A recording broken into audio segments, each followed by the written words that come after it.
Hey guys, and welcome to the Thursday edition of the J and K Show. The Thursday night football, I should say.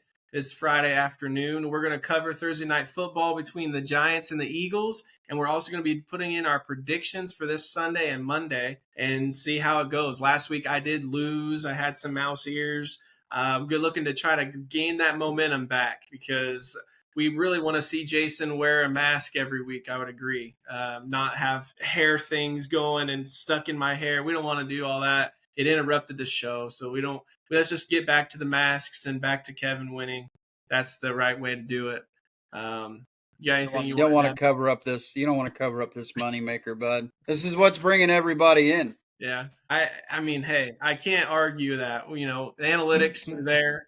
We got to dive into them deeper. But hey, Thursday night football. What a game! What a surprising outcome. A surprising outcome. Yeah, I don't know about what a game. What a Ugh, first half. What a first half it was.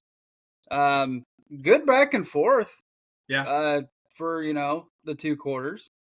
Um, the Giants, man, I did not see them coming out and punching Philly in the mouth like that. They Hell, I played, didn't even know Lil Jordan Humphrey was on the team. and he's Russell's buddy. And Mm-hmm. again, we see that Dart gets a little injured for a second. You've got all the coaching staff checking on him every few minutes. You got the fans booing J-Ball us. was I'm pissed, like, man. man, That was what hilarious.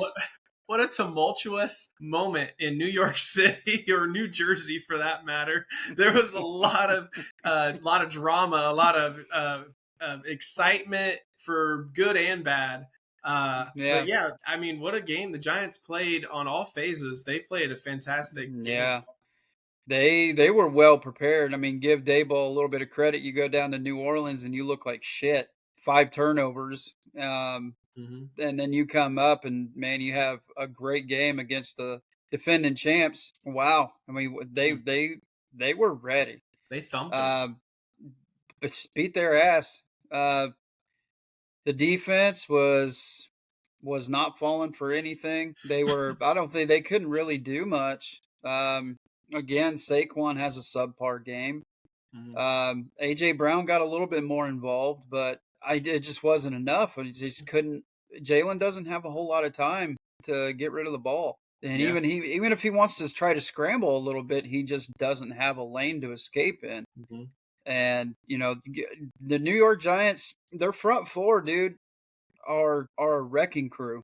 They'll go toe to toe with any offensive line. It doesn't Yeah. matter. I don't care who it is. They can, if they decide to give an all out effort like they did last night and they're motivated to go, they're going to get sacks and they're going to be disruptive. Yeah, the Giants' defense was very strong throughout the game, and I agree with the commentary with Al Michaels last night. They were talking about for some reason there's just a juice with this team. There's Yeah, like Dart there brings is. this attitude, and they were talking about it's not really just Dart; it's Scatabo. The Yeah. energy. I saw a video of in college. He would walk past a brick wall and he would always Yep. stop and he would bang his head on the brick wall. And I'm Yeah. like, that's dude's different. I mean, he's just different.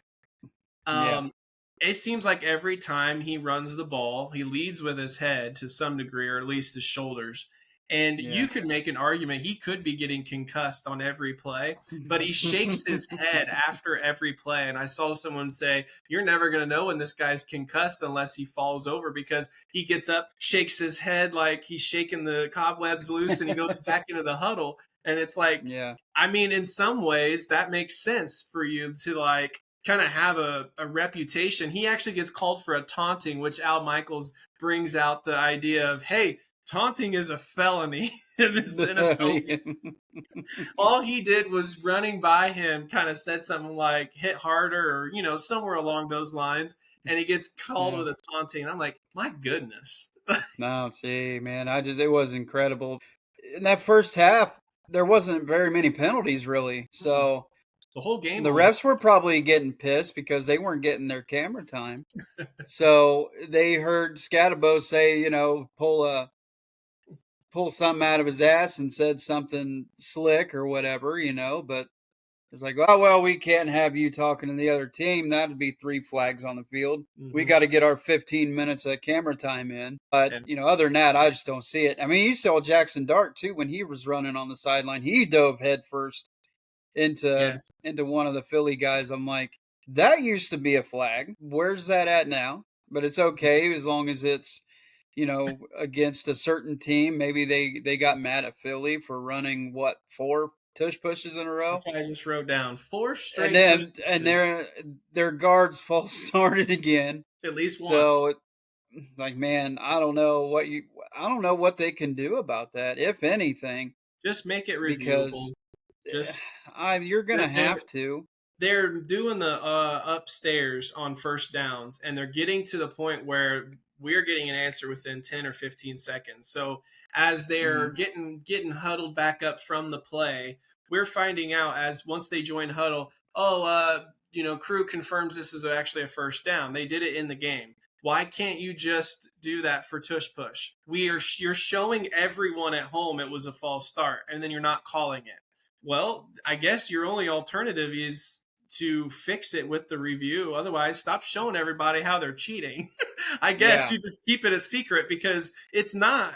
We all know that they are going early sometimes, and it's Hmm. already an almost unstoppable play. And Yeah. and it is demoralizing for a defense to get in that situation, especially when you know they can do a trick off of it. Hmm. So please just hold them to the standard of no false starts. Like, can we just do that? You can't Hmm. take it away because no one runs it as well as they do. If every team was tush pushing and they were all 90 some percent effective, you could take it out and call it a scrum play because it's dulling down the whole NFL product. But it's not. Only one team is really performing it well. So just manage it correctly. And I think all that really needs is a quick booth review. If you can do it for a first down, you just Yeah. want to make sure the ball spot's correct, then do it for that false start on that particular play. I don't see Yeah. the You could. problem. They should You fix that in could. the offseason. You might also. I mean, for whatever. I don't know why They don't have an official down the line either side. Because you can tell right off the bat if they got a camera going Mm-hmm. down the line of scrimmage. You can tell when somebody takes off a half a second early, I and I that mean should be maybe enough for them to say, "Yep, you false started, man." I don't want the crew being responsible for it in real time. No offense, but I don't really trust the crew in live time. Oh, I don't I think trust the anybody slow really does motion either. replay. Yeah, What they're you going to trust slow. show us is the proof. So I Well, don't want them getting it wrong. if you do slow motion replay on that, they're going to want slow motion replay on almost every pass interference or defensive holding. It's like, okay, well, hey, if you slow it down, the guy actually hit the receiver right as the ball got there, and it's like, okay, if the ball is just off his fingertips and he's getting hit, Yeah, it's like, okay, well, let's run to the slow motion replay. So I don't think you can use a yeah, slow mo replay, but maybe if you can have that replay assist from New York on every play to say, okay, well, it looks like he got the first down, or it was a catch because New York reviewed it real quick. Then just have New York look at it in slow mo if you want them to do it. It's like, okay, Philadelphia false started on that last play, back them up 5 yards. It's yeah. like, okay, well, then you can do that maybe, but then they would probably bitch, and then it would be harped at on every single type of play, and then everybody would want that for something else for their team. You know what I mean? Yeah, So it's a yeah. slippery slope, but it's something that I think could probably be done at least to make them happy. That way, they don't feel like the play has to be outright fucking banned. I think honestly, if they did that, they would have to open it up to all false starts. And we know that at least half the league or more have tackles that are jumping early and they just don't Yeah, get called. yeah. I mean, Kansas City almost would never every get a team. playoff. Yeah. Yeah, So Kansas I City would understand. never get a playoff. Um, it's just frustrating. It's just the common fan knowing what the rule is. It hurts the product for that fan. You kind of when you see them getting away with it, you can't help but be like, okay, the Giants kind of have to get a couple calls later, right? Like you're gonna have to Mm, kind of look for a hold or a costly PI, which they got a yeah, PI. You're gonna have to look for those a little bit more because you know we're gonna miss these false starts on these 7 tush pushes for the game. yeah. And so we better look for a couple calls for the Giants. Like you're gonna have to go out of your way to look for the opponent's opportunities because you're not going to call it right. You're not going to call a false start. You might call it wrong and say false start. When we see the replay, oh, actually the ball started moving at the same time, and it's like, great, we've really ruined this fucking play. So, Yeah. the Giants jumped on them early, 14 to Yeah. 3. They jumped on them early. And the Eagles come back, so I think it was like, or was it 13-3, and then it was 13-10. Mhm. But really, from that point on, the Giants, they just kept scrambling and extending drives. Their third downs, the final for the third downs was 1 for 9 for Philly and Mhm. 11 for 16 for the Giants. If you would have told Man. me coming into that game that's how that would have gone, I immediately would have said, of course, Philly. Philly had to Mhm. be 11 for 16. Saquon Yeah. Barkley with 12 carries, and he had a 5.5 average. He had almost 60 yards rushing. He fell just shy. They didn't run the ball. No. And It's sickening. It is sickening to go into the Giants' place, where why? Saquon, God, he ran all over them last year. Yeah. Just made them his bitch. And it was almost sad And for the give Giants. him an It was opportunity. Yeah, sad. give him an opportunity. I mean, shit. If he's tired, if he's exhausted, or they're wanting to use the excuse we don't want to run him into the ground already this year, this is what you brought him in to do. This is what Saquon does. He's in phenomenal shape. He's great at what he does. He's great at all three downs. He can do everything. Yeah. But you brought AJ Dillon in for that same reason, to Yeah. spell Take him. He's Bigsby. Yeah. basically, yeah, take Bigsby.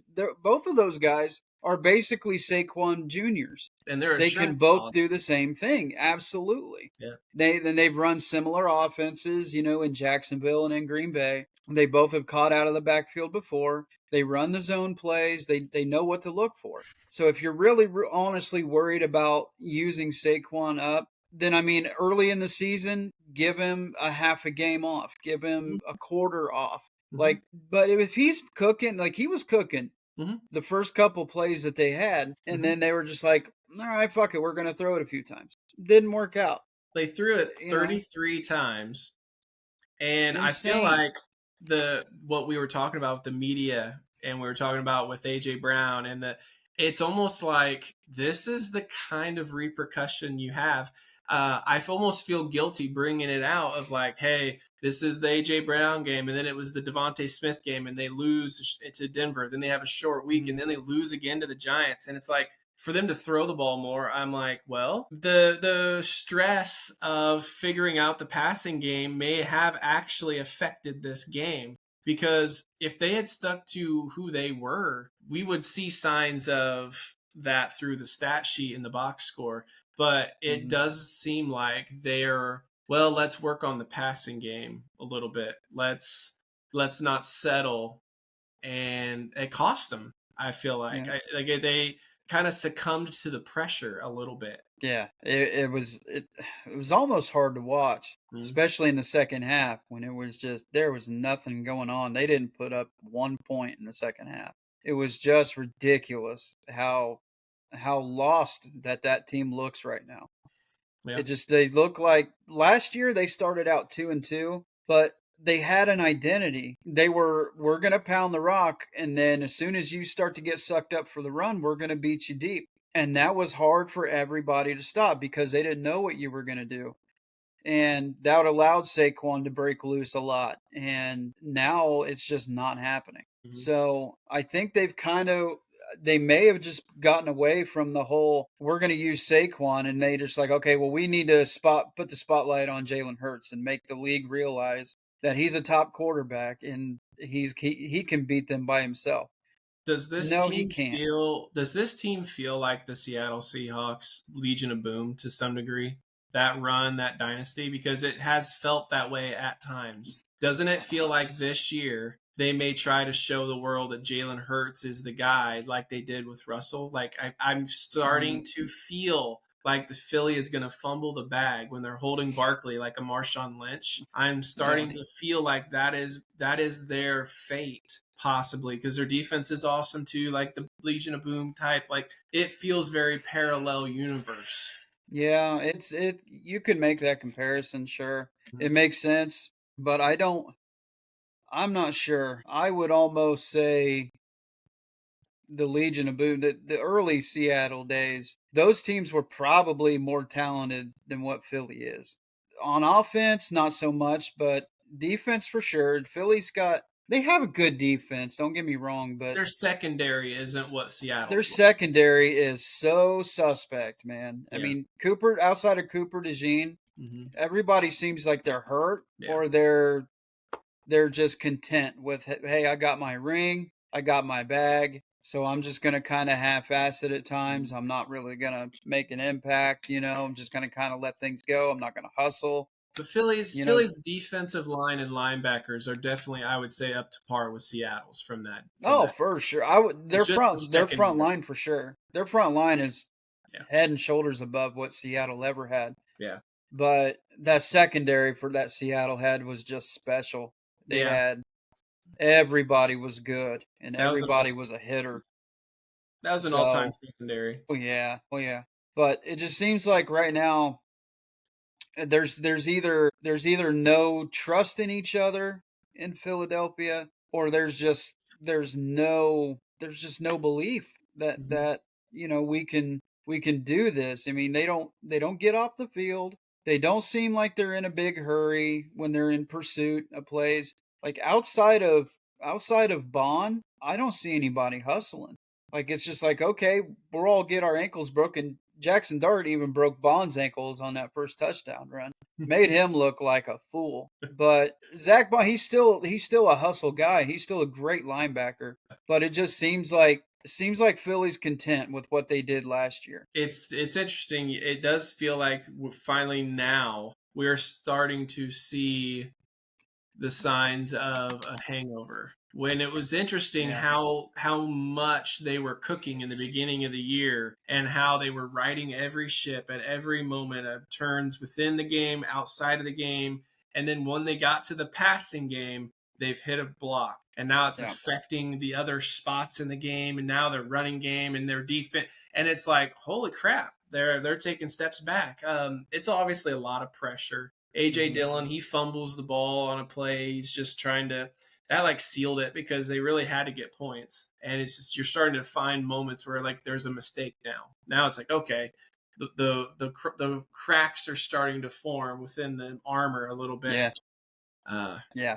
You can definitely tell. I don't know if it's a locker room problem or what. They still have Vic Fangio there. mhm. So the defense scheme never changed. Do they really miss Kellen? Is Kellen Moore that much of a prize where he was making that offense go? I believe it now. It seems like they don't have a clue right now, and they were in the beginning of the year. They were doing just enough to get by. They could make it up. They would see adversity, and then they would clear it. And you wouldn't even realize, hey, Philadelphia looked like shit for 3 quarters, but in the fourth Mhm. quarter they poured it on. They got the win. So you win. It's a Mhm. cure all, and Mhm. nobody really gives a shit what you looked like for the first 3 quarters. As long as you win at the end, everything seems fine. But now the last 2 weeks they've lost. They've been under a microscope a little bit. So now it's you got to kind of look at it and say, what's going on in the locker room? What's going on with the coaching staff? What's going on with the coordination? And what's going on with the planning, the schemes, whatever? Because something ain't right.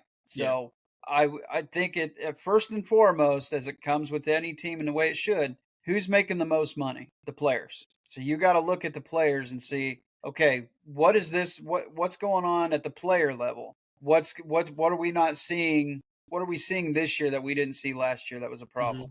If you don't see a problem there, okay, coordinators, what's going on? What are we missing? And then you can look at the head coaches and everything. I think that's the way it should go. And right now it might be a player issue. I'm not sure. I'm still not sold on the fact that AJ Brown is 100% invested in this team. You Yeah. watched last night. Well, last night he had more. He had 6 catches.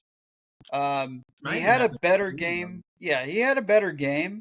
Mhm. Um, but when you kind of look at it, if you were to watch the whole game back, there were plays that I watched. And if you're not watching Thursday night football with on Prime Vision, you're missing out on a lot. If you're just watching the regular broadcast, start watching it Prime Vision because they give you like They give you the all 22 look, and Mhm. you can see everything that goes on. And I wanted to watch uh, how AJ Brown looked on plays that weren't designed to go to him. And On run plays, on quick passes like Mhm. to Goddard, or running back screens or something. I just wanted to see how he looked, and very he low. wasn't very low energy. Yeah. And um, there were, I'm not gonna lie, there were run plays that were run to his side where he was blocking and he was doing what he was supposed to do. But if he was holding on his block, and they shed him, he didn't go after him. If they got by him, he didn't try to make up that space. Yeah. And on the touchdown to that little shovel pass to Goddard, they just said they had AJ Brown split out wide left, and had one person on him. When they and he knew what the play was probably going to be, but I mean, when they snap the ball, he just looks. He doesn't move. He doesn't try to take that corner out of the play. He just stands straight up. Mhm. Okay, yep, touchdown, we got it. He celebrated, but Mhm. I mean, he just I like the guy. I know he's gone through some mental battles, so I don't want to beat up on him too much. But I mean, at this point, you kind of just you can see it. You can make that. You can see that in your head. Yeah. It's like this guy's not fully invested. And if that's the case, then I mean, he needs to be honest with himself, and he needs to be honest with the team, because it's going to get to that point where it's going to infect the team, and they're going to be like, well, if this guy isn't fully invested and doesn't want to be here, then why is he here? And then it's just going to be a lot of negativity, Yeah. and the product on the field is going to be bad, and that's what I think we got last night, was just a bad product. Like, they said that Jalen and Saquon and AJ and Devontae had a meeting Monday, and they had a talk with each other and everything was fine. Mhm. I'm not buying it. I'm not buying The it one bit. fact that they're having a meeting is validating what we've been saying, right? Yeah, yeah. Um, I get where you're coming from, Jason, because if you look at it, if he's out on the top for other people watching it, he'd have been at the top of the screen on that, or the Hmm. of your TV screen on that play, right? Yeah. When the Dallas Goddard catches the ball, the receivers block. He winds up having to come a little bit middle field for the touchdown. Well, middle of the field. What if AJ Brown's guy reads, and when he looks at AJ and he sees Dallas get the ball, he takes off sprinting and he actually makes the tackle in the middle of the field, because Dallas Goddard is coming to the Hmm. middle following a couple line blockers also. Yeah. AJ Brown could have just blocked him or got in his way, but he didn't. And you're starting to see that. And when you come to playoff games, we're scouting that. Now, maybe Sirianni's going to be ready for that kind of a scout. And maybe if somebody were to come off, they would just get the ball to AJ somehow in a different kind of way, and he'd just walk in. But Hmm. that's probably low chance. So what's really more likely to happen is someone's going to come off AJ Brown in a moment on some kind of a screenplay. They're just going to take off and they're going to stop a big play or help stop a big play. And all AJ had to do was go forward about 2 yards and get in the guy's way. But you can Yeah. see he's not going to do that. Hmm. Devontae Smith, we say this because the other guys are doing what they're asked. You're not seeing the other guys doing that. And Yeah. obviously, if the ball's run left and you're on the right, obviously you're not going to be a part of the play very much, and it's okay. Yeah. But the body language is still important. I watched him on one screen where it was a motion play, and he went running to the bottom of the screen, and they hiked the ball, and it was Saquon to the right. He jogged, and he never even turned around to see what happened on the play. He was in motion, balls hiked, and he continues to run to the sideline, and he never turns around. He knows the ball's not coming to him. He doesn't know that Saquon hasn't run into a problem and had to turn Hmm. left and do one of those Arian Foster type of runs. He has no clue because he is not looking. He doesn't care. His body language Yeah. is bad. That doesn't mean that Philly can't win and they can't get a Super Bowl because they are so uber talented. But it just feels like the type of thing that could cost you from winning. Yeah. It kind So of it's feels alarming. Antonio Brown esque, doesn't it? Like, you want to move on from him before he gets naked on the field and flips everybody off on his way out. Before any of that dramatic stuff happens. I don't think AJ Brown's that kind of guy, but at least from I don't know, the it just doesn't look good. It doesn't look good on him Keep in to be mind, acting that way. keep in mind, he came from the Tennessee Titans. Yeah. And so the ball, I was looking at something the other day. I was like, man, what's he on pace for? He's on pace for 95 catches. And Hmm. so we're looking at this like, man, he's really not being used. We feel like he's not being used as much. He's on pace for 95. Now Yeah. there's an extra game there, so that changes it a little, right? But it would be Hmm. one of it. It's like second most catches in his career. He's usually around 70 a lot of the years, especially with Tennessee. 70 to 80. One year he had like 102, which was his best year with Philly. 95 would be like his second most receptions. So I look at that and I go, okay, so you're not really being used way less than you have in your career. This is the same that you're used Yeah. to. This has been your career. So that means you want more. And Yeah. that's where it's the mental thing. It's like, okay, that's a problem. He has Hmm. won a championship, and it's almost like the Tyreek Hill thing. He wants to be more of the reason they win. He doesn't want to just be a Hmm. part of it. He wants to be one of the big reasons that they win. Sometimes it's not enough for a guy to win a Super Bowl and be on the best team and have that kind of a legacy of I was on one of the dynasties of the world. People will talk about this in 40 years about one of the dynasties. It's sometimes that's not enough for a person that's playing in the league. Sometimes they want their name mentioned. Oh man, do you remember that big catch that so had in the Super Bowl? Like we talk about Santonio Holmes. Like there's a legacy moment and a legacy. And AJ Brown, am I going to get that play? Am I going to get that opportunity? And I think that's what it's coming down to is like they're going to talk about Jalen. They're going to talk about Barkley. They're going to talk about the defense. Like he Yeah. doesn't feel like he's a part of this dynasty run. And I'm starting to see what you said last week, Jay, or this week actually. They might need to trade him. Yeah. I mean, you're going to want to get something out of him Yeah. at least because I don't know how long his contract, if this is his last contract year, um, then I mean, you kind of understand where he's coming from. He may be trying to secure another contract, but if you're wanting to stay in Philadelphia, this is not the way to go about it. If you're wanting to stay there, you're going to try to be the best teammate you can possibly be. You're not going to be making social media posts that are saying, oh, I'm not happy, and all this other stuff. So I think that maybe he wants out so that he can maybe get max money somewhere else. So, and, like you brought up, man, he's on pace to do what he normally does.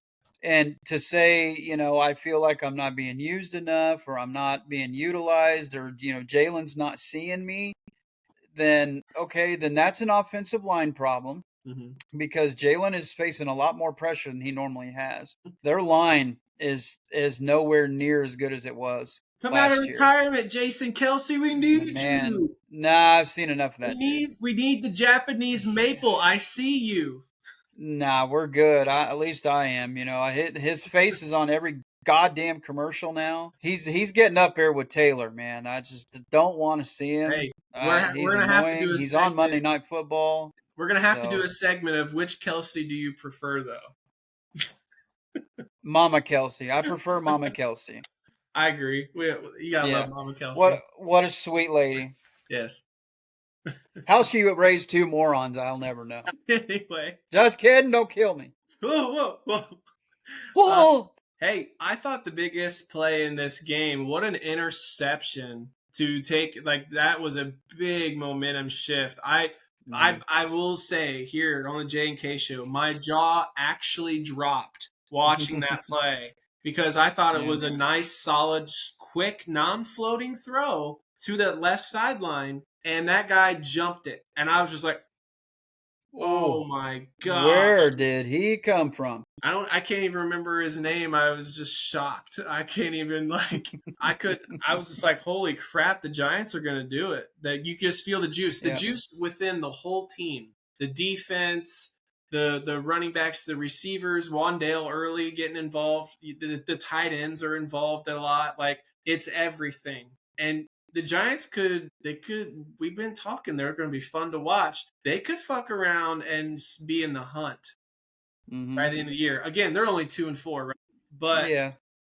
the way you play, the way you juice, barring injury, I would definitely say they're going to be in the hunt. I would say Mm-hmm. that.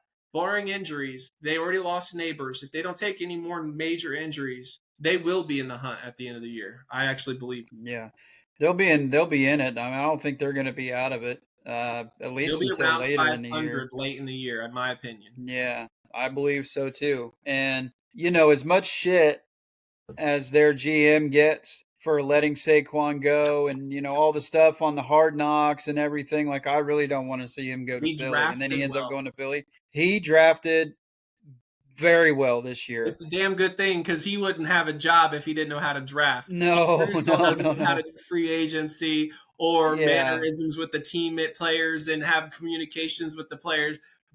No, all that is trash, awful. Mhm. Doesn't even listen to his own son. Those are Yep. all things, right? But he knows how to draft. Yeah. That pairing of Scatabo and Dart is going to be a menace for the next few years. The way you watch those two feed off of each other, it's a breath of fresh air, because you never really get to see, especially young guys, come into the league like that and have that big of an impact on a team, Mm-hmm. and to see them butt heads with each other, to see them wiping their foreheads on each other and taking their shirts off with Ryan Fitzpatrick, They're you doing the know, dance. They're like, doing the shimmies. Dude, it's the energy there is so good. That's something that you like to see. You may not be a Giants fan, but you can be a fan of watching the Giants. I'm gonna be. I know that yeah, much. mm-hmm. Anytime I get to watch those guys on prime time, I'm gonna be happy, Yeah, because it's like you want to see Scatabo act like a nutcase. You want to see Jackson Dart run up and down the field and pick apart defenses like he's been doing. mm-hmm. As long as they can avoid 5 straight turnovers, Right. They got then to I take care think of the ball. they can play and hang around with anybody, I think. So to watch the New York Giants fans last night, to see them celebrate for once, and it's like, suck it, Jets fans. They were also Although half of them were probably also Jets fans. But I mean, it's like New York finally has a reason to celebrate, and they finally have a reason to show up and support one of Mhm. their teams at least. Yeah, Because if the Jets are going to suck ass and lay eggs every week, I mean, okay, whatever. But at least there's one team there. One of the two is having success and is getting that spotlight shown on them for a good reason. yeah, So I'm happy for them. yep.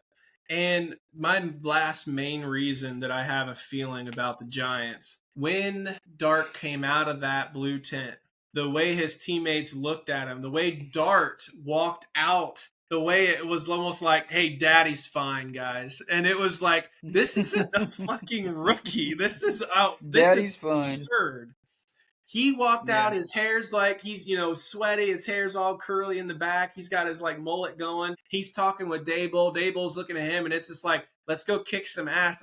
They weren't looking at each other like, hey, this is only our third game together. Like that Mm-hmm. wasn't it. It was like I felt like I was already looking at the maturation of one of the top QBs, like we talk about now with the Justin Herberts, the Joe Burrows, like the look and the demeanor of how they were going to handle themselves at that moment. I was like, this guy's a rookie. It doesn't look like it. You wouldn't have a Yeah. regular casual fan be watching this and be like, this is only his third start. It doesn't Mm-hmm. look like it. And that's why I'm like, Giants are going to be involved. They're going to be a player. They're going to have a chance to make the playoffs this season. Yep. They'll have it. I don't, man. I'm not quite ready to put them into the playoffs yet. Do it. Would it? Would it? Would it? Is it outside the realm of possibilities? Absolutely not. No. Anything can happen at any given time. Some But losing what? team right now is going to get hot, right? One Yeah. of them is going Oh to. yeah, they usually do. Yeah. They usually do. But I can see them using last night as Momentum.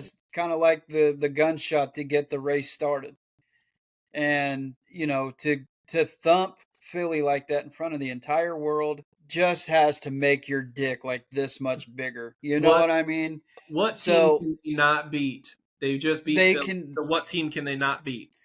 if they play like that. Well, we'll see how long Cam Scatabo can last when he runs into a brick wall every play.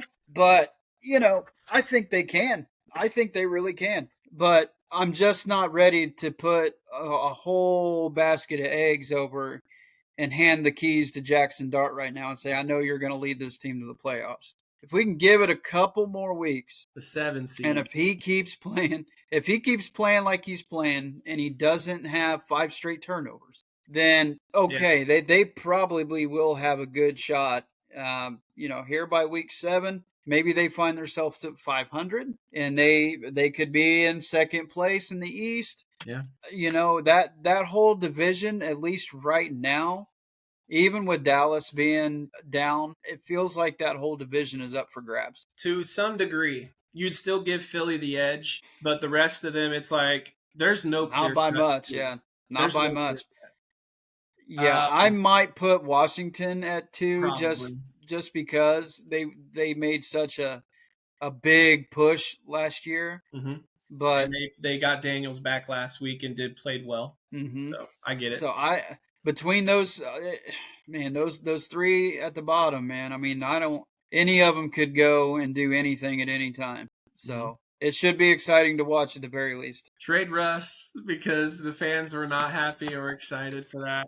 It's don't let If it I'm be a Russell Wilson, and I'm watching the video clips this morning of Dayball going crazy after I was in there for 2 plays, it's like, all right, I'm on the phone with my agent. yeah. Tell them I need a trade and tell them I want out of here. Send me somewhere where they're going to be competitive and they need a backup. In all honesty, So, he should have went to Cincinnati. I don't know. oh my God, missed opportunity. Yeah. He should Yeah. have. But that should tell you something. The Cincinnati's like, well, I think the way Cincinnati made it sound was that Cleveland offered them the trade and they were like, oh, yeah, cool. Yeah. Why not? Yeah. But if you're them, I would absolutely take a Russell Wilson before I took a Joe Flacco. I mean, Because he's Joe got one of the Flacco best is deep balls in the game. 70. He's 75 fucking years old. That offensive line is going to get him killed. Mm-hmm. And, Russ might be older, but he's still mobile. He can run around a little bit. More And mobile like you than said, Flacco. yeah, he's got a great deep ball. He can still get it down the field to Chase. Sometimes all you got to do is chuck it up and he'll go get it. Exactly. So I don't see why they were just like, oh yeah, Joe Flacco, and they had got a big old fucking boner about him. And then not only that, but to fly him on a citizen's plane and say, all right, you're starting against the Packers in 6 days. Fuck it, why not? Yeah, you beat them when you were with the Browns, so you'll beat them with us. It's like, oh my God. Son of a bitch. I mean, I don't understand what their decision making is. Sue the shit out of the Cincinnati Bengals. If he gets even so much as a hangnail, sue their ass for elder abuse. Oh my God. It's almost as bad as the way Biden was treated, you know what I mean? Just like go out there just knowing that his fucking brain is gone, but you send him out there in front of the cameras anyway so he can get destroyed. The NFL version. Yes, oh the my NFL God. version. Yeah. It's sad to see. We spent a long time talking. It was a hell of a game. Unbelievable. Let's get into our predictions now for this Sunday. Would you like to do that, Jason? Yes, I would. Okay. I believe there's another game in London. Ooh. And gets another one. Yeah. The first maybe this one will be better. This game is going to be Denver at the Jets. And I really thought long and hard about taking long and had. I thought about taking the Jets, but their defense is just not good enough. So I'm going with the Denver Broncos. I wanted to pick I'll it up. slap the shit out of you just for thinking about taking them. Because I think the Jets can make it interesting, but they just don't have a good enough defense to stop Denver. They just don't. So I have to go Denver. Hey. Hey, we agree. Yeah, we agree on this one for sure. If we were to have disagreed on this one, buddy, I might have to take the show solo from now on. I mean, that would have been pretty bad. It's the J Show. Yeah, the J Show. But yeah, definitely Denver. Their defense is just too fucking good.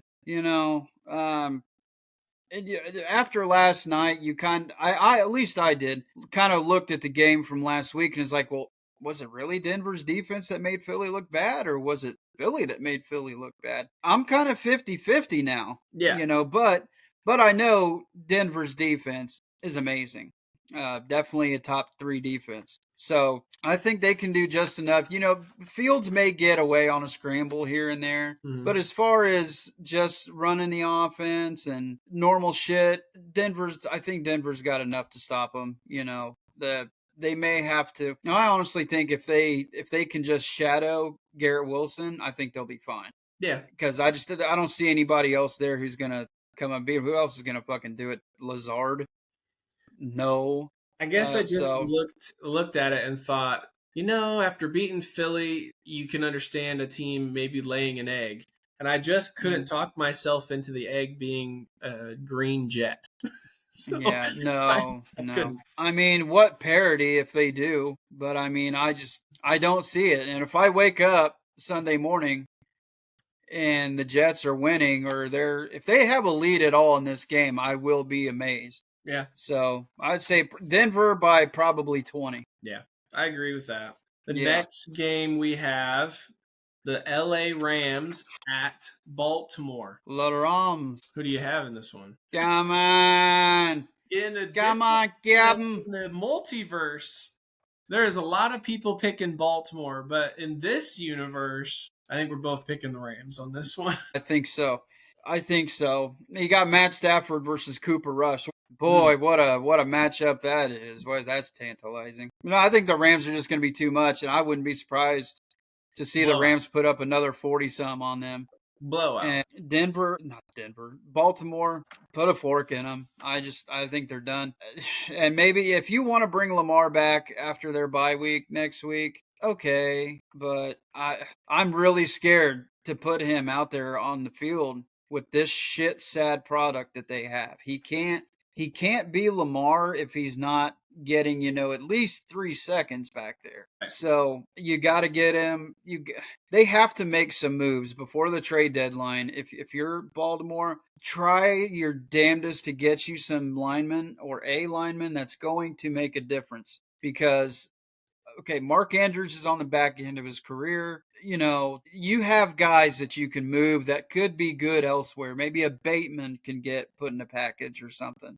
But you got to do something. You have got to make a move. And if you don't make a move before the trade deadline, you're not serious about winning this year.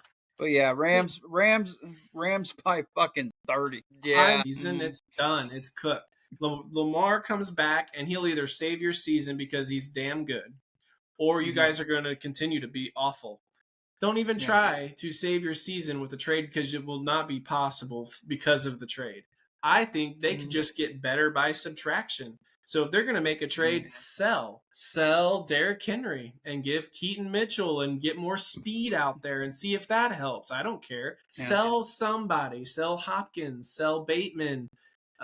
Just sell Mm. somebody else that gives someone else an opportunity, Yeah. and maybe sell a defender. I don't care. Just sell some guys, send them elsewhere, gives other guys opportunities, and you might get lucky. And Lamar comes back, and a couple of these Good. new guys playing might get you some energy, and you might be all Mm-hmm. right.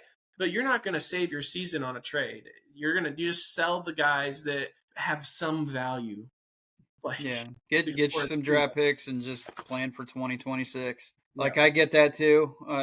Either way, but I mean, if you're in desperation mode and you don't want to raise the white flag already, then do what you can and make moves that you can. I'm sure that there's some guys who are free agents right now that you could actually bring in that may improve the line. But yeah, if you're wanting to give at least the optics of we're still trying to win, you want to make at least a move or two hmm before it's too late. yeah, And you want to. I don't think John Harbaugh is that kind of guy who's just going to be like, all right, we're done. We're not going to do anything this year. They're going to try their asses off. But right now, they really don't have anything to play for. I agree. The next game is Dallas at Carolina. Carolina pisses me off. I'm Mm, going the yeah, Cowboys. yeah. Fuck Carolina. I'm tired of them. I they do piss me off too. They're Piss so me hard off. to pick, Yeah. but I think I'm gonna lean Cowboys as well. hmm But earlier today they did announce Chuba Hubbard is not playing. So Rico Dowdle gets a revenge game Yeah. against a team that sucks on defense. So I mean, It's maybe look for Rico. I don't think it's gonna be a blowout. I think it'll be close. Maybe Carolina can pull it out like they did against Miami. I don't think it'll happen. I think Dallas's offense is way more potent than Carolina's offense is, obviously. But I think if Carolina is going to pull out the win, I think they're going to have to score on defense. well, maybe. Are you I don't see tired it there, little happening. boy? What's the matter, boy? Sorry, sorry, just kind of snuck up on me. I doubt Carolina can really stop Dallas. That's why I picked Dallas. I Yeah. think that Carolina will, in garbage time, do their normal bullshit. And it'll be, like 37-27. And you're like, oh, that was a good game. No, it wasn't. It was like Mm, 31-10. And they kind of yeah. made it closer. It's like, screw Carolina. They're one of the biggest garbage time teams I've ever seen. And you Yeah. know what? Dowdle could still have 200 yards rushing, but they're not going to beat the Dallas like they did Miami. They would still lose. No, absolutely. So I'm with you on that one. all right, the next game we have is our boys versus Arizona. We're at home against the Cardinals. I think we Mm. both know where we're going here. We're going with the boys in blue. With the shoe, I don't see a reason why not to pick them. Yeah, playing great. Um, Kyler's there's a little banged up. he's a little bit banged up, but it seems being we've seen this a lot as Colts fans. How many times we've laid eggs against the damn Cardinals. We've had troubles with them in the past Mhm. where they've blown us out of the fucking water, and I don't think that's going to happen. But I think Marvin Harrison's probably going to have a game. Unfortunately, I do see. For whatever reason, it's playing in my head. He's coming to his daddy's house. He's going to see his name up there in the Ring of Honor, You gotta respect and his house, boy. gotta Respect respect it. his Yeah, house. he ain't going to take his shoes off. So I think Junior is probably going to come in and have a really really good game. Um, but outside of him, I don't think they really have anyone that we should really be afraid of. So Yeah. we can put up points with anybody. There's a lot of people are going online and saying, "Oh, the Colts haven't beat anybody." Well, maybe the teams that we have beaten aren't the greatest teams in the NFL, but what do you do if you're one of the better teams in the NFL? Mm-hmm. What do you do against the lower competition? You blow their asses out. You beat And their that's what we've ass. done. That's what we've done. And we beat ourselves against the Rams. Yeah. So I'm still in the belief that we should be 5-0, the Yeah. last undefeated team in the league. And, I'm kind of glad we took that loss because it woke us up. And the way the defense played against the Raiders last week, you could tell the Raiders offense may not be this juggernaut. Mm-hmm. But Geno was at one point leading the league in pass yards. Able to stop him, slow him down, and able to keep that offense bagged up and only have 6 points. You allow any NFL team, you only allow them 6 points. It's a pretty good day. So I look for the Colts to win. It might be a 10 or 7 point game, but I think we'll still pull it out. I agree. I think we'll be ready to go. I don't see any reason why we will play poorly.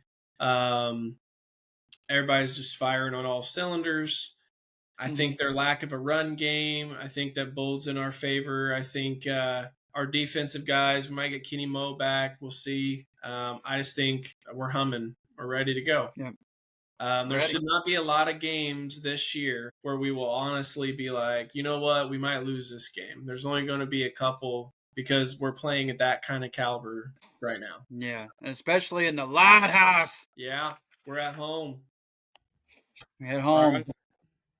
Moving on to what could be the game of the week. I'm kind of excited. There's a couple, but the game on Sunday morning, the Seattle Seahawks at Jacksonville. That is as about as far a flight as you can possibly get. The tip top of Seattle. Miami would be the only one that's further across country. So who do you have in this one? I'm thinking I'm gonna go with Jacksonville to protect Duval. Strictly for that reason. It's It's a long flight. It's a 1 p.m. game, so it's going to be 10 o'clock Seattle time, um, or 11 o'clock, however the fuck that works. But it'll still be a couple hours earlier than what they're used to being playing. Right. So I think Jacksonville will defend the house. I think it'll probably be a high scoring game, but Jacksonville forcing the turnovers that they do this year will make all the difference. Darnold is suspect to a couple turnovers, here and there. He only had the one against Tampa Bay last week, but it turned out to be the dagger that went into their hearts. Mm-hmm. So that was I think something like that. Yeah, something like that could happen again, especially if you're jet lagged and you're off on your time zone. So if it was a 4:30 game, I may lean Seattle a little bit so they can get used to things a little bit, and then maybe watch some of the early slate games. But I think with it being a 1 o'clock start, I'm going to lean Jackson. Yep, I agree with you. God damn it! I agree with you because I like Seattle's defense a lot. I was on here a few weeks ago saying that I had this feeling they were actually going to be a top 5 defense this season. But I feel more guaranteed now that Jacksonville will get their takeaways. Well, we're going to get some takeaways.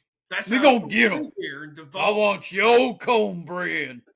I just look at it and just feel like they got some energy. They've had the giant type energy for the most of the season. I think their coach has gave them that energy. I admit Trevor Lawrence probably is more careless with the football than Sam Darnold is.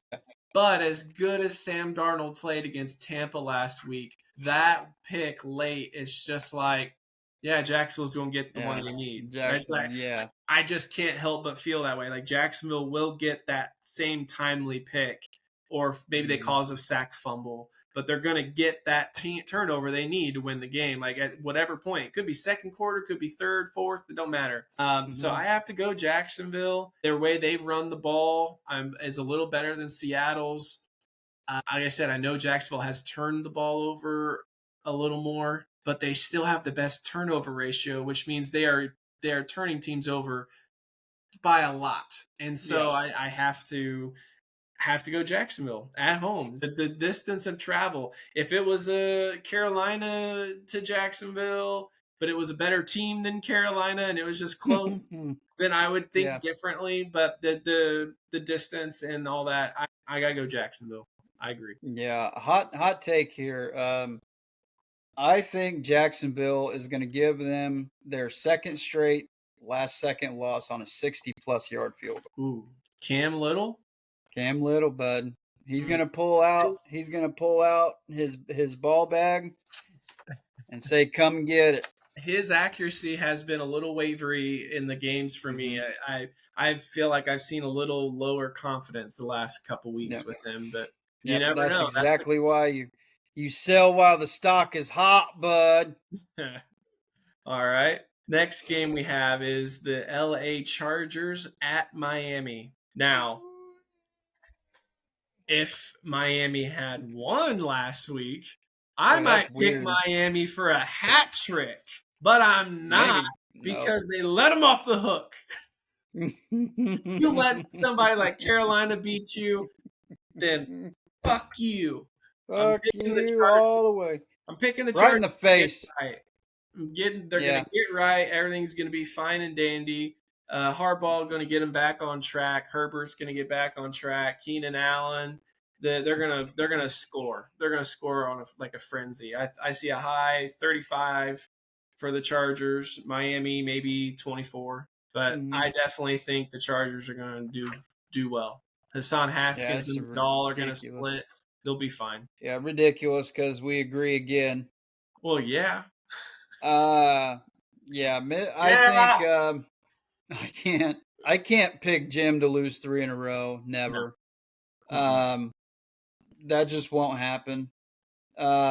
Plus, he was nice enough to lend the Chargers practice facility to the Maize and Blue boys this week, who play USC tomorrow night at 7:30 on NBC.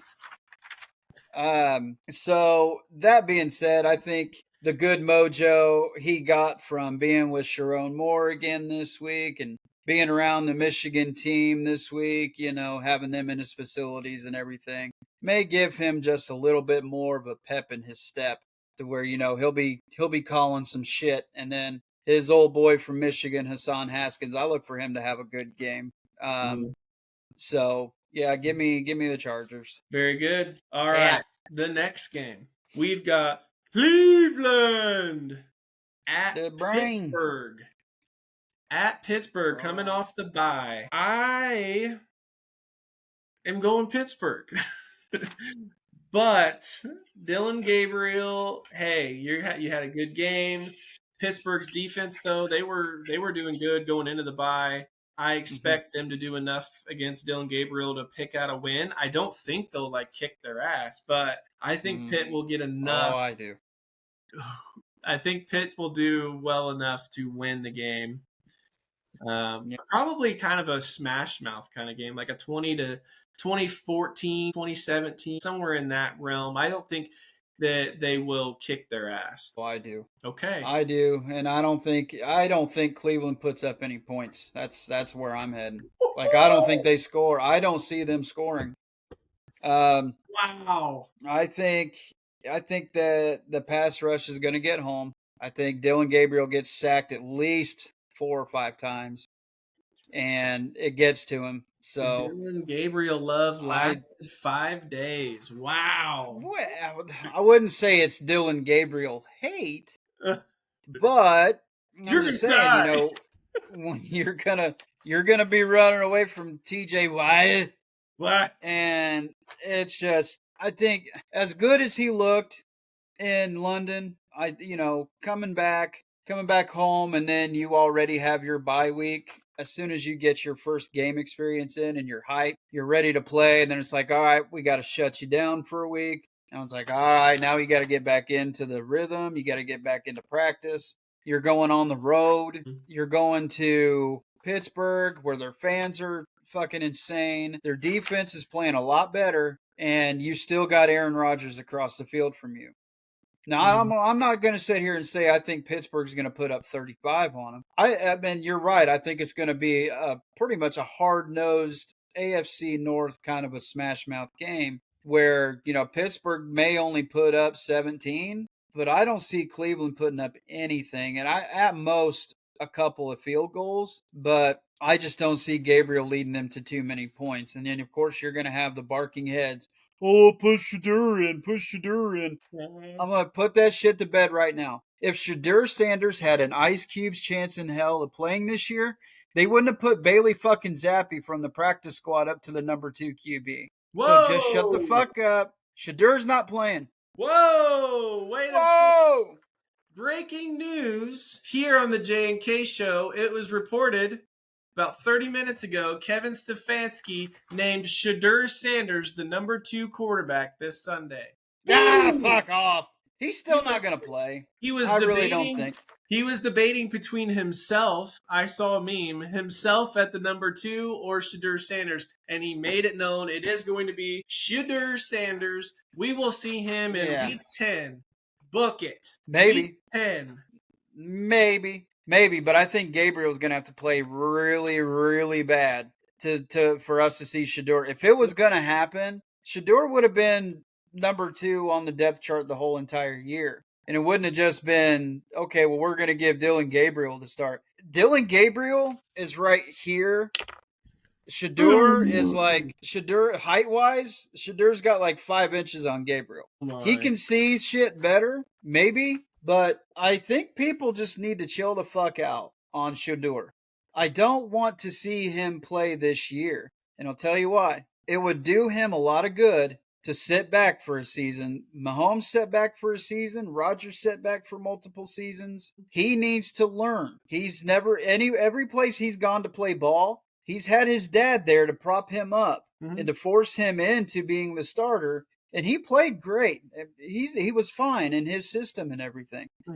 But the NFL is a different breed than college. I think it would do him a lot of good to just sit back, take the game in. Don't try to get yourself in there so fast. If your time comes, then it comes, and then you can just go in there and do what you can. But I think if I were him, I would take this opportunity to learn everything that I could, watch the defense in real time, and just try to imagine yourself in the game. What would I do here? What would I do here? I know this guy's going to be here. This is the move I would make. And then come into 2026 and be ready to go. I think that would be the best way to handle him. I don't think he's going to suck. I think he has enough talent to be a starting quarterback. And I think he could win some games. Maybe not in Cleveland. Maybe it'll have to be somewhere else. But I don't think he's trash, and I'm not even trying to get there. But when I see a lot of the mainstream guys are like, well, why not put Shador in? Why not do this? He fell in the draft for a reason. Mm-hmm. He's not the second string quarterback for a reason. There is a reason he may be now, but because of Joe Flacco. But the discussions were had. We're gonna move. Bailey Zappi's gonna be the backup, and he was on the practice squad. Bailey That Zappi's was gonna being get talked cut about. when Watson is available or whenever that. Who cares? At the end of the day, Shedeur Sanders is Deshaun Watson. Deshaun Watson is never going to see the field again. I don't think so. Never. Cleveland does Cleveland things, okay? But you know who is going to score this Sunday? Judkins is going to score. You know who else is going to score? Goku's going to score. So they're going to have 14 or 17. You book it, bud. Hey, Bombay! Also, Shedeur would look great in a Carolina uniform. So I understand where you're coming from. You're saying he's going to end up doing better going somewhere else and just sitting. And I'm all for that. I absolutely believe that. But we got to be fair on the J&K show. Who is the more talented seeming quarterback in Cleveland? Everyone would agree it is Shedeur Sanders. But that doesn't mean that you will play better in the place you're at. It really could be built better for a Dylan Gabriel. And Shedeur could come in and look like ass. So I understand where you're coming from. You're basically like fit and scheme and build around the team, the roster and the way it's going. And just being a fifth round to the third round, all of those things add up into being something that's important. So I understand where you're coming from. We will see that Shedeur Sanders play football this year. Yeah, if I'm him and I'm Dion, I'm kind of punching myself right now for saying Baltimore don't draft Shedeur, because we don't want to go there and be Lamar's backup. He could be on the field right now, and he could be getting his dick knocked in the fucking dirt, and then he would really look bad. So, or he could be given the ultimate opportunity right now with a bunch of talent. Yeah, I get it. So it's like I would want to see what he could do in Baltimore. Yes, because you had Ty Huntley and what's his name? It's eluding me, but they were able to come in and win games in Baltimore. Mm-hmm. And it's like, okay, well, I think Shedeur is a better quarterback than Huntley. Mm-hmm. I think he's better, than a Josh Johnson. I would definitely think that he could go there. Maybe not the team that's there now, mm-hmm. but he could absolutely make some noise there. And it's like that would be a better situation for him. Mm-hmm. And I agree, Carolina might even be a really good landing spot for him. Because the Bryce Young experiment is over. It's just over. So yeah, I think that would be a good spot for him. Yep. I agree. All right. I know I pulled for Cleveland a lot on that one, but I just remind everyone I picked Pittsburgh. All right, moving on. San Francisco. You turncoat. San Francisco at Tampa Bay. This is Where are you getting your list at? Oh, what? Damn it! What did I do? You're skipping. I am? Yeah. Okay. It's supposed to be New England at New Orleans. You want to do that one next? Yeah. Okay. It's the last 1:00 game. I mean, yeah, we want to go in order. I might have looked at an old sheet and they flexed a game or something. Old sheet? Oh, no. Okay. New England at New Orleans. Come correct here. Oh, yeah. I'm going New Orleans. Ah, you son of a bitch. Did you do it too? Yes, I did. Holy crap. I picked it feeling like I would have that one different, and I'm just going off of the way they've looked the last couple of weeks. New Orleans has chemistry right now. Yeah. And New England is riding such a high from Buffalo. And I just at home, I'm like, man, New Orleans will fuck around and win 2 in a row. You know, it just felt like the right situation. They shouldn't really win, but I think they're gonna fuck around and win a Mhm. late one in a shocker. Uh, damn it! And you picked them too. I picked Damn them it! too. I just think, yeah, they're going to be in such a high from Buffalo. I think that they could go down to New Orleans and just lay a dud.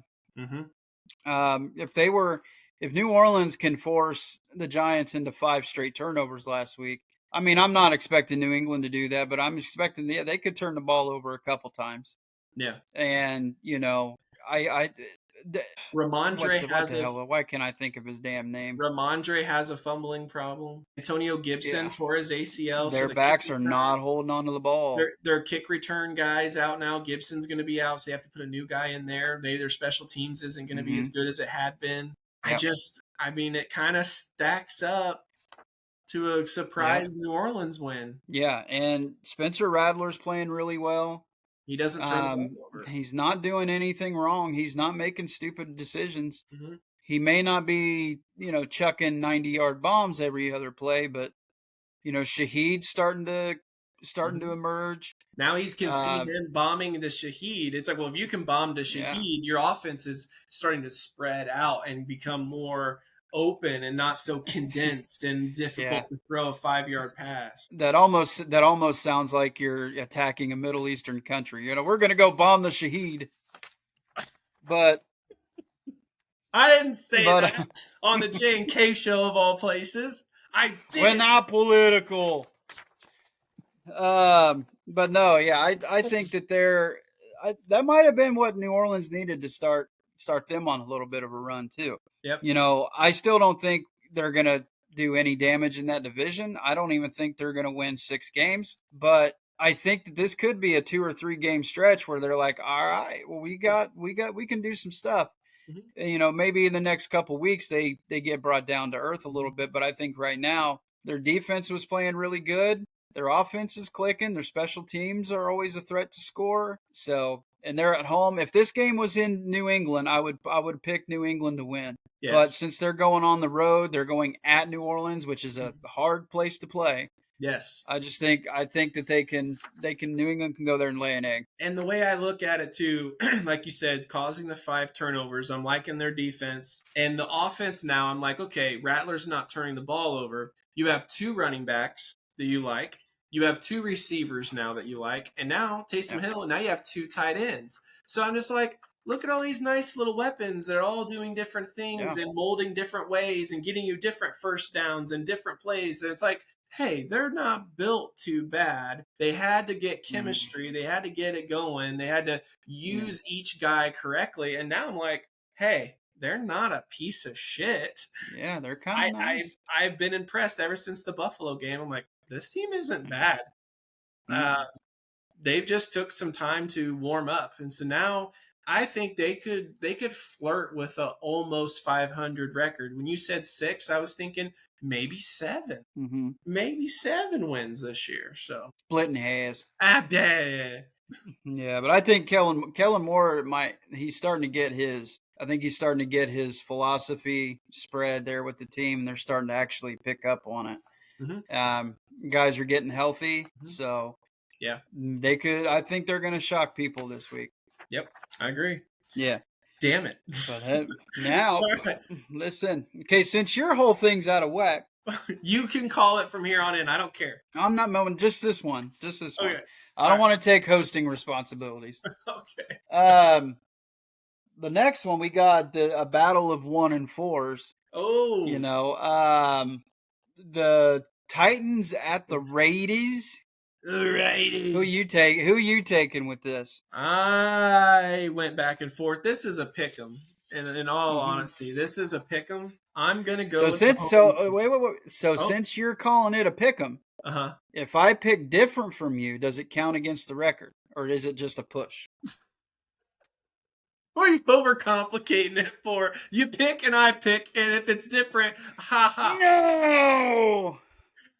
I'm taking the Raiders. God damn it! And it's because they're at home, and it's Yeah. because they got their ass kicked. So they're more likely to respond. Tennessee fell into a win, and they don't know what that feels Oh, like, and they'll literally. probably not do as well. They shouldn't No. have won the last game, right? So I got to treat Hmm. Tennessee as an offer. The Vegas Raiders did beat the Patriots week 1, and they have looked okay sometimes, and then they've looked like shit. I would just Yeah. say, okay, someone has to win. I'm gonna go with the Raiders. Max Crosby Yeah. probably being the guy that makes the play and the moment. Uh, Yeah. but man, Tennessee could win. I'm just gonna go Raiders. Yeah. I'm gonna pick the Raiders for the same reason. They're at home. I think Max Crosby has a 2.5 sack game. Yeah, I think he's gonna go nuts. He's pissed probably after last week. I will probably catch a lot of shit from this, especially from you. I think Geno Smith will throw for over 300 and no picks now why do you think that? because Tennessee is trash. I think But Geno's I gonna look think great. Geno's going to look MVP esque this week, Yeah, I think. I agree. Probably because if I'm Pete Carroll, I pull him into the locker room this week and I'm like, look, you throw another fucking pick, dude. You're going down the strip and you're going to be out of a job. He's gonna say, "See." He's going to take a seat. Yeah, why don't you have a seat over here? Go ahead. So yeah, I know Pete. Pete probably had to at least pull him aside and just be like, "Look, man, these turnovers are killing us. You can't expect to throw 2 or 3 interceptions every other game and think that we're going to have a winning record. It's just not going to happen. Mm-mm. We can't win. You could bring in the New York Jets and throw 3 interceptions and you would still lose the game. It doesn't matter who you're playing, you're giving those guys extra possessions. You can't give any NFL team extra Yeah. possessions. They will Stop make you turning the pay. ball over. Stop it. Stop it. You have Just fucking Jenkins. stop it. You get Bauer. Are they gonna get Bowers back this week? That was another thing I was Hey, playing. he'll play. I think he's going to play. So you're gonna have Um, Bowers, Jacoby. You got JT. They just have better playmakers right now than Tennessee. yeah. That's why Yeah. I had to pick them. Yeah. And Ashton Janty's coming to life in the passing game. So use him any way you can. I mean, get him the fucking ball. Let him run all over Tennessee. The only threat that Tennessee has in the middle to stop anything that you can do in the run is Simmons. Mm-hmm. You double team Simmons and you get a push on that line, those guys are done for. Seemingly. So run the ball up their ass, and then that will allow you to move the ball on them. I don't think they're going to stop the Raiders at all. I think Cam Ward probably has a bad game. The pass rush will get to him, I think. Mm-hmm. So it could be ugly. It could be ugly, but I just think the Raiders are gonna roll them. Yeah, I agree. Can we do San Francisco, Tampa now? Yes. Hey, thanks. Pull me up, 2 boy. 4-1 teams. Boy, good job, boy. So, little tidbit I did see. Now, well, let's go into a little bit of a something or nothing, right? Mac Jones will be starting this week. Now, I think we both expected that sitting Purdy out on a Thursday night against the Rams, that they were doing that because he kind of re-aggravated the toe, but that 10 days after he would be able to play. And now suddenly, oh, hey, Mac Jones is going to start this week. And they didn't really come out and say, yeah, Purdy's still hurt, or, oh, but we trust Mac Jones. They just kind of said, hey, it looks like we're going to have Mac this week, And I'm just kind of like, is it something? Are we starting to see something? Or is it just Purdy still not quite ready? And it's like, hey, Mac played great, and Purdy's still not probably 100. We don't want him to aggravate it again because I just feel like Purdy's probably able to play. So Yeah. when does it start to become something? This is going to be a great game for the 4 o'clock. Yeah, absolutely. And you may put a graphic up that just says Purdy still hurty. But yeah, I thought they set him out Thursday because it's a quick turnaround. Yeah. Maybe he did re-aggravate that, and they just wanted to give him some extra days to stay off the toe. 10 days But now. Right now, it looks like it could be a problem, and they may have rushed him back too quick. Yeah. And Jacksonville hurt him again. So Yeah, I see that as being being a problem. Maybe not so much because Mac Jones has played great when he's Mhm, come in, but even he got dinged up a little bit against the Rams. But giving him about 3 extra days rest probably helps him recover. mhm, Getting him all the practice time in. I think San Fran will be competitive, mhm, but I just think like it comes down to the whole flying across the country and going down to Tampa. You mhm, know, it's the travel and everything. The people that are hurt. Um, maybe they get Jennings back, but that'll help their cause. But I don't see anybody stopping Tampa right now. They are on a roll. Abuka and Baker, holy shit. They are just lighting people up. And it doesn't matter if you got Bucky Irving or Rashad White in that backfield, they're going to produce. mhm. So I think Tampa pulls it out. I agree. God damn you. I cannot pick against Baker Mayfield right now. Right now, I Can't just do it. I Just get can't. it. Chris Godwin's gonna be out. Oh no, who fucking cares? It's Who Baker cares? and it's Ibuka and the Abuka, running backs. Who? Oh, Bucky's gonna be out. Who cares? who These cares? guys are gonna be all out, and Baker's still gonna make it happen with Sterling Shepard and fucking Ibuka and K. Dot and Rashad Mhm. White. I can't Yeah. pick against them. Now, San Fran can win this game. They look great against the Rams. Mac Jones Mhm. playing very well. He's making little mistakes in games, not big ones, but tiny little ones, and commanding the team with unknown guys. He's doing a lot with guys out as well. So it's kind of Yeah. interesting how they're both 4-1. They both match up against each other, and I just think the difference in it is Tampa has their guy at quarterback healthy and winning close games, and that's why I have to pick Yeah. them. Mac Jones is playing really well, and but that alone, it's like you have all these other guys out, just like Tampa, but Baker is doing it at he was already the guy, and Mac is just stepping up and playing with house money. And Baker's been winning every close game just about that they play in. And the 49ers, they lost to Jacksonville when Purdy was in, and they've lost momentum in games. What's that? Did it make noise? That was really loud. I'm sorry. Are you hot? No, no, no, no, no. It Okay. just kicked on. Okay. Anyway, so I just think Tampa, the chemistry and everything that from week one to now, like I think they'll just edge it out and get another close win against San Yeah. Fran. They're used to playing in the shit.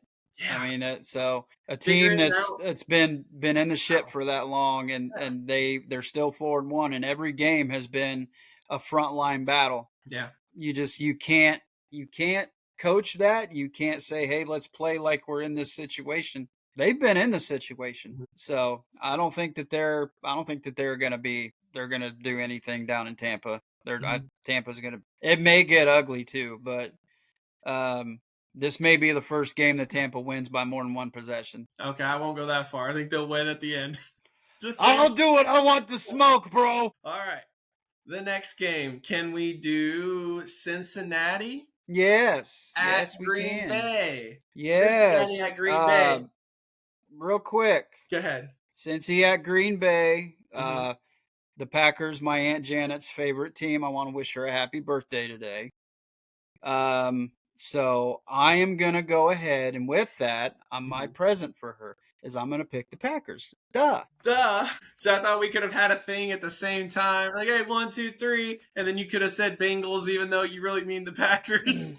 Yeah, yeah. I was thinking about doing the old rope a dope McAfee move.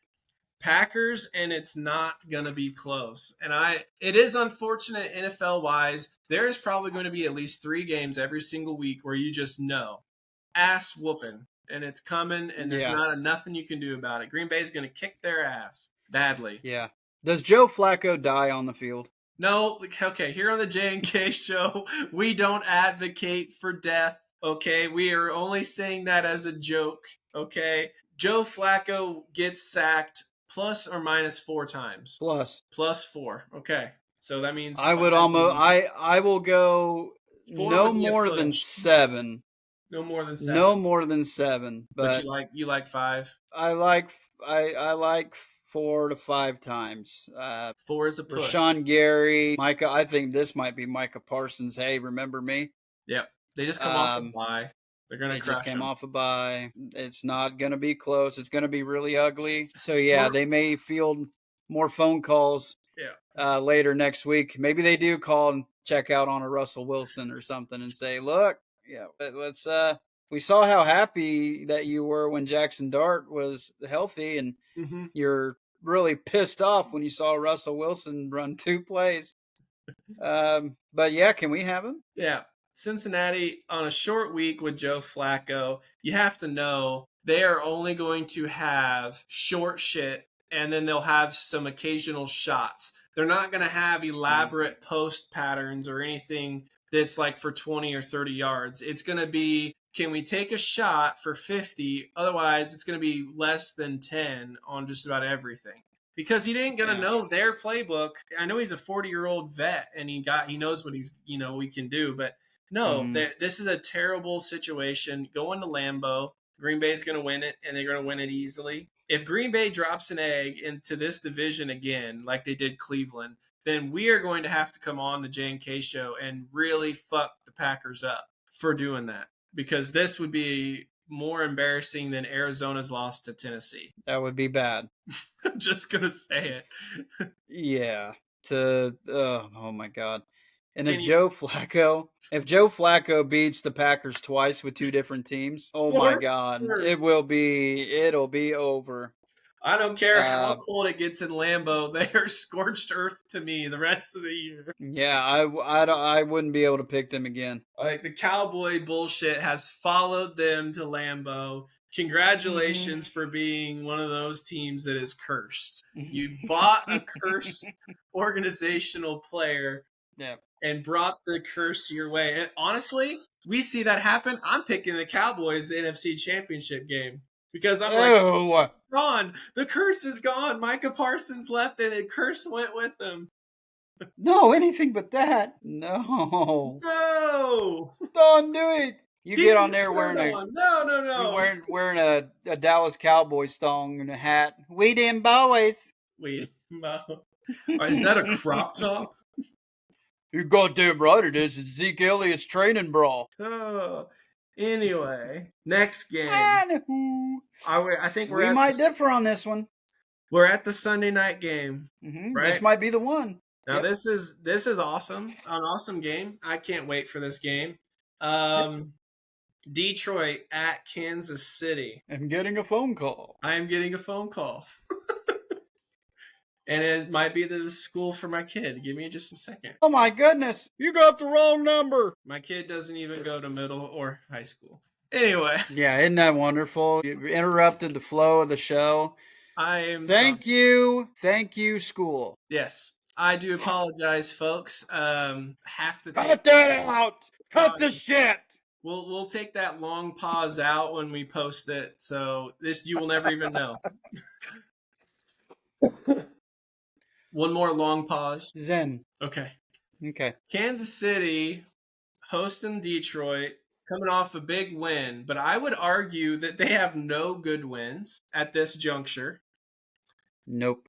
Neither does Detroit. They have beat shit. Hold on. They have beat the shit out of everyone that they've fought outside of their one loss, but they haven't beat any good teams either. That's an interesting thing. I feel like if you look at schedule, you can make an argument for Chicago. You can make an argument for them. Wait a minute, because Chicago did. Granted, Chicago's wins aren't impressive, but right now Dallas looks better. The Raiders are still shit, but the way they won that game, you could say that Chicago's wins are decent, especially compared to, the teams that are compared to them. Chicago and the Raiders are kind of like A and B with each other compared to like where they are. Okay, you expect Detroit to be up here. You expect Chicago to be around here. So Chicago has actually kind of held up to their level of competition. And Detroit hung 53 on them. So I would call that a good win. I wouldn't call it a great one. I would call it a good win. I would even go as far as to say the Monday night game in Baltimore. I would call that a good win because Baltimore was at full strength, and right now they look like shit, and they are. But I wouldn't call that a great win either. But Both teams have beat the shit out of Baltimore, so that one doesn't really that hold water. I'm sorry. well, well, I mean, yes, but that's fine. But um, it's how they did it. Detroit beat them when they were at full strength. The Chiefs beat them with Lamar out for almost the entire second half. The Chiefs beat them So worse though. 38-30 for you could say Detroit beat isn't them that worse, bad of a whooping. but when Detroit beat them, they had everybody in. Everybody was healthy. So, Eh, um, and it was at Baltimore, and Kansas City won that game at home. yeah. But like I said, neither you're right. Detroit doesn't have any real quality wins, Neither one has a but signature it's win. just like it's just like Indianapolis. We haven't beaten anybody great, but we beat the brakes off of them. Mm-hmm. It's what you're supposed to do.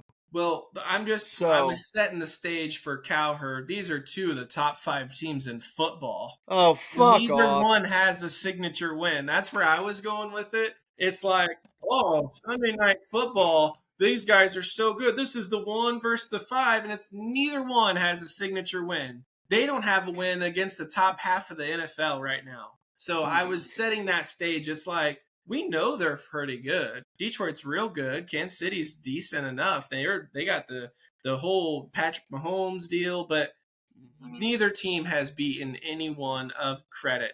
The Bears barely beat the Raiders. No, the Bears are not a good win. There is no good wins against these teams. This argument here is whoever wins this game, that'll be the best win they've had. Yeah. That's it. That's literally it. Yeah. Whoever wins this game, that's the best win they've had. This is their first opportunity for a signature win right here. And I'm taking the Lions. So am I. Because fuck the Chiefs. They beat Baltimore because Yeah. of Baltimore. They beat the Giants because of Russell Wilson and the Giants. They haven't proven shit this year. Now, Detroit, they haven't proven a lot more, but they've proven more, which is what I think you were going for. They're beating the crap out of teams, and they're beating them. They're not having the teams lose because of their own severe problems. Kansas City has only taken advantage of 2 teams that weren't ready. You think they would still beat the Giants the way they beat the Giants with Dart in there? I actually don't. I think it would be a very entertaining football game. I would be like, man, can we run this back real quick? Yeah. So no, I'm taking the Lions. Oh, yeah, I'm gonna take Detroit too. But yeah, I would say I would even go out on a limb say if Kansas City were to win, it would be a signature win for them. But even if Detroit goes in there and just blasts them, it's still not a quality win because Kansas City is not the Kansas City of old. And if they do go in there and they beat Kansas City and Kansas City is still in the fucking hierarchy, I'm going to raise hell. I am going to raise fucking hell. And anybody who says, well, yeah, we them Chiefs, we the Chiefs, baby, Chiefs Kingdom, blah, blah, blah. It's like, God damn it, just get the Chiefs DNA out of your goddamn throat for 5 seconds. Screw what they've done for the last 7 years. Look at what they are now. They are nowhere near what they have been before. Spagnolo is still a great defensive coach, but their defense just ain't there anymore. They used to be a solid pass defense, but now they're just not anymore. I think Goff is going to expose them. I think Goff's going to put his name in the MVP hat, and I think he has a great game. I will say, if Rashee Rice was back this game, I would pick the Chiefs. I still wouldn't. Yeah. I still wouldn't. Because that level of juice in this game, they would make one more play than the Lions to win the game, I think, being at home. But without Rashee Rice, I can't pick the Chiefs. I just can't.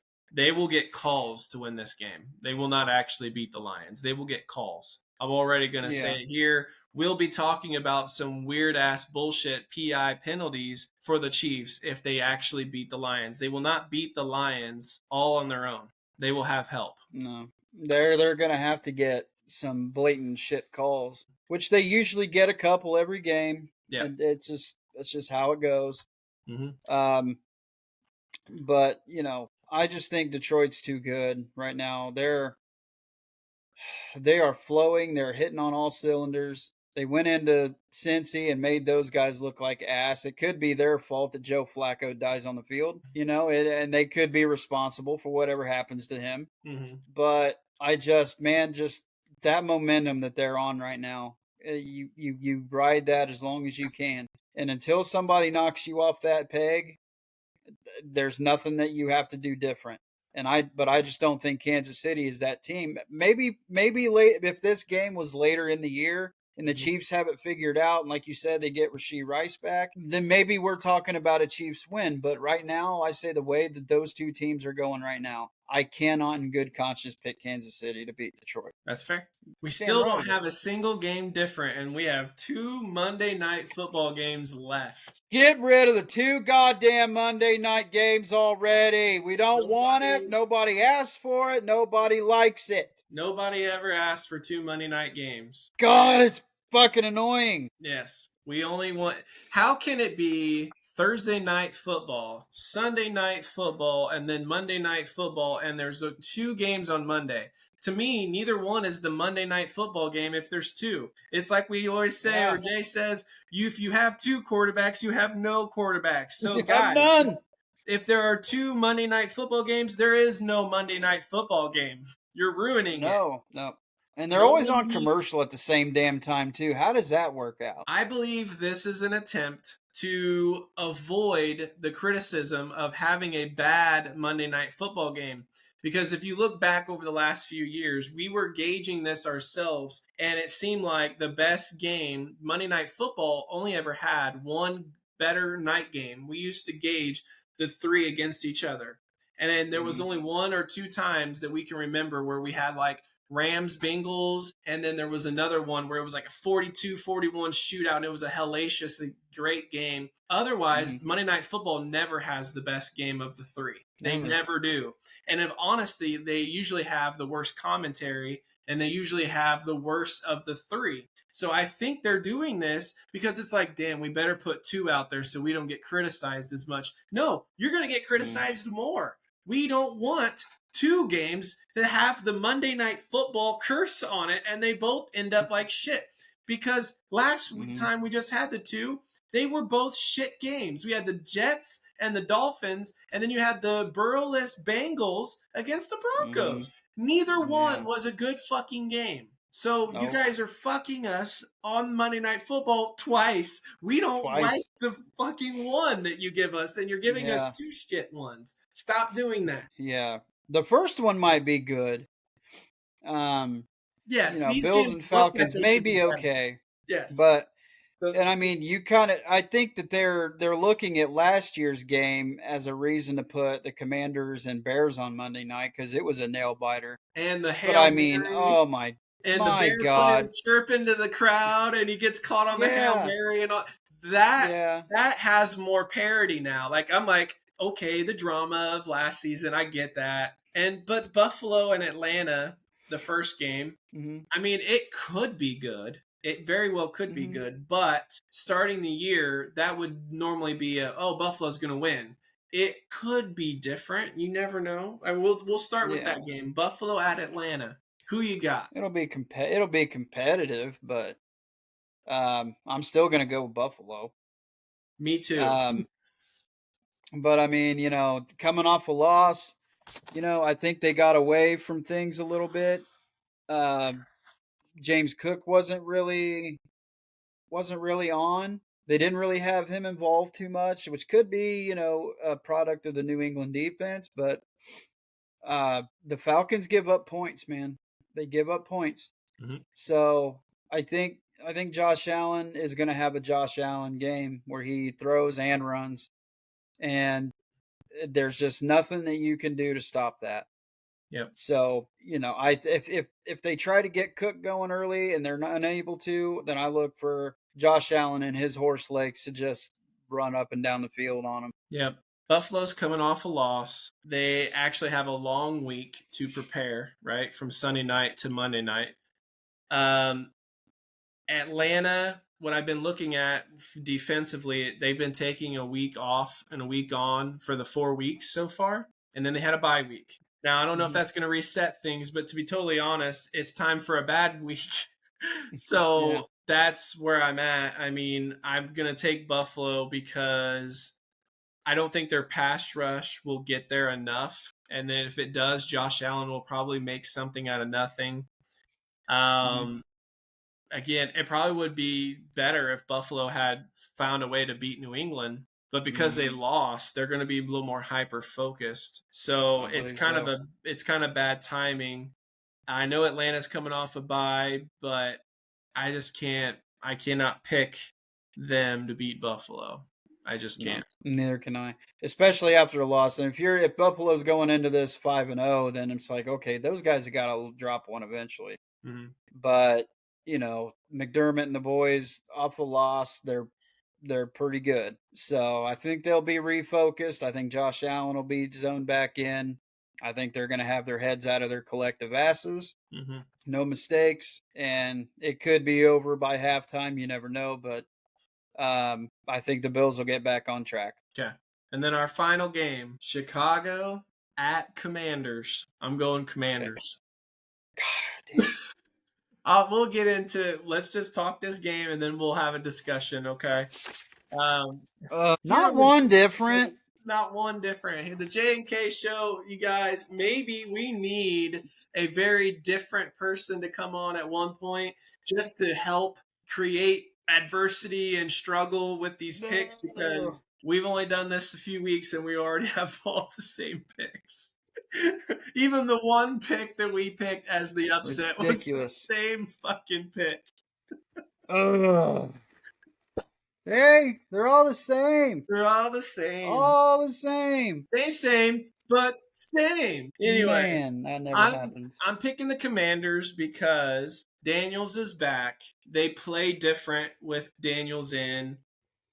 I Hmm. think with Debo, it's like they don't have to lose as much with McLaurin gone, and you have Daniel's legs and their He's running such a backs. weapon. It just Debo and everybody. Their defense is a little better than the Bears too. I think, especially how they played against the Chargers. So I just look at it Hmm. and I'm saying at home, I just think they're the superior team. The Bears could win. They can make it interesting. It's not impossible. They could have won the game last year and they fucking found a way to lose, right?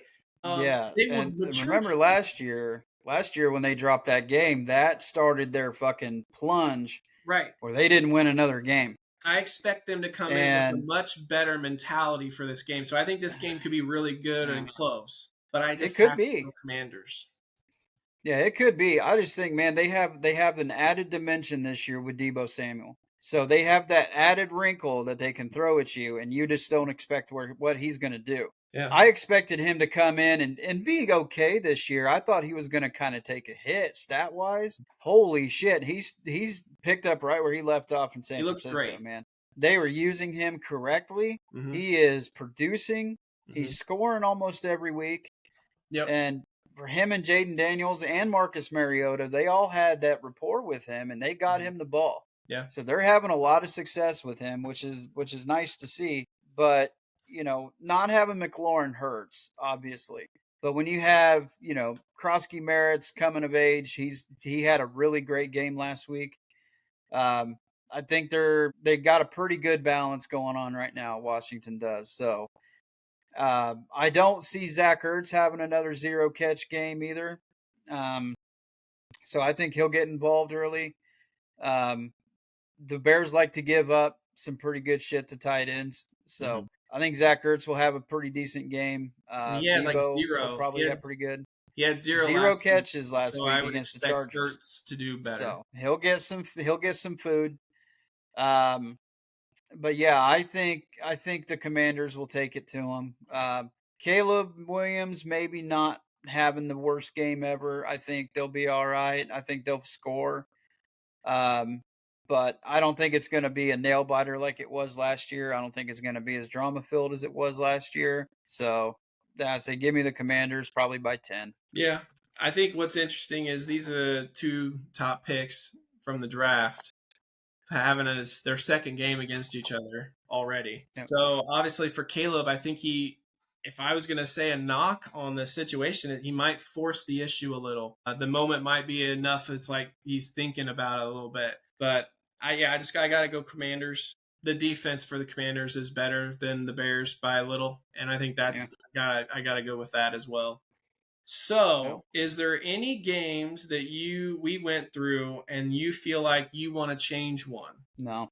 No. No, not at all. I feel good about all of them. I felt really good. Like I'm gonna pull this game out, and Kev's gonna hate me for it, and he's gonna call me a dumbass for picking them and all that. You picked the same shit I did, and that I don't. I think we've known each other for what 14 years. Has it been that long? I think that's the first time that we've ever done that. Yeah. So I got yeah, an idea. we've never picked the same teams. I'm gonna change my pick of Philly. No, you're not. I'm gonna pick the Giants. No, you're not. No, you're not. I win. Yeah, yeah. Fuck off.